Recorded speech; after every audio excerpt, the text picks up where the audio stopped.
ఇక డీటెయిల్స్ లోకి వెళ్తే ప్రత్యేక ఓటర్ జాబితా సవరణ ప్రక్రియను పారదర్శకంగా వేగవంతంగా పూర్తి చేసి అర్హులైన ప్రతి ఒక్కరికి ఓటు హక్కు కల్పించేందుకు రాజకీయ పార్టీలు పూర్తి సహకారం అందించాలని Kakinada city ERO KT Sudhakar కోరారు. శుక్రవారం సాయంత్రం కాకినాడ నగరపాలక సంస్థ కార్యాలయంలో సమావేశ మందిరంలో ఈఆర్ఓ కేటీ సుధాకర్ అధ్యక్షతన రాజకీయ పార్టీల నాయకులతో ఎస్ఐఆర్పై సమీక్ష సమావేశం నిర్వహించారు. ఈ సందర్భంగా ఆయన మాట్లాడుతూ బూత్ లెవెల్ అధికారులు ఇంటింటికి వెళ్లి ఎన్యూమరేషన్ ఫారాలు పంపిణీ చేయడం, పంపిణీ చేసిన ఫారాలను తిరిగి సేకరించడం, అనంతరం వాటిని డిజిటలైజేషన్ చేయడం వంటి ప్రక్రియలు సమర్థవంతంగా పూర్తయ్యేలా రాజకీయ పార్టీల నాయకులు సహకరించాలని కోరారు. దీనివల్ల అర్హత కలిగిన ప్రతి ఓటర్కి ఓటు హక్కు నిర్ధారణ అవుతుందన్నారు. డ్రాఫ్ట్ ఓటర్ జాబితా విడుదలకు ముందే ఎన్యూమరేషన్ ఫారాల సేకరణ, మ్యాపింగ్ ప్రక్రియలను పూర్తి చేయాలని అధికారులకు సూచించారు.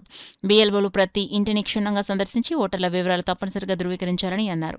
ఓటరు అదే చిరునామాలో నివసిస్తున్నారా, శాశ్వతంగా ఇతర ప్రాంతాలకు మారారా, లేదా ఇతర మార్పులు ఏమైనా ఉన్నాయా, అదే ప్రాంతంలో ఇంటి మార్పు మాత్రమే జరిగుంటే సంబంధిత వివరాలను నమోదు చేసి అవసరమైన ఫారాలను పూర్తి చేయాలని తెలిపారు. డ్రాఫ్ట్ ఓటర్ జాబితా విడుదలకు ముందే ఈ ప్రక్రియ పూర్తయితే ఓటర్ జాబితా మరింత ఖచ్చితత్వంతో పారదర్శకంగా రూపొందుతుందని ఈఆర్ఓ కేటీ సుధాకర్ పేర్కొన్నారు. ఈ సమావేశంలో ఏఈఆర్ఓ, అర్బన్ తహసీల్దార్ జితేంద్ర, డీసీపీ కృష్ణారావు, ఎన్నికల విభాగం డీటీ గోవిందరాజులు, వివిధ రాజకీయ పార్టీల ప్రతినిధులు పాల్గొన్నారు.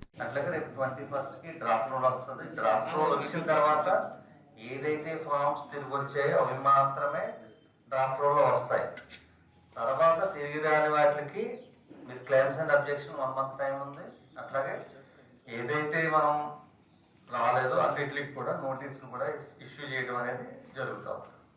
కాబట్టి ఇప్పుడు మనం మ్యాపింగ్ అట్లాగే ఎన్యూమరేషన్ ఫార్మ్స్ కలెక్షన్ అనేది ఈ డ్రాఫ్ట్ రోల్ ముందే అయిపోతే కొంచెం మనకి ఈజీ అవుతుంది. మీకు కూడా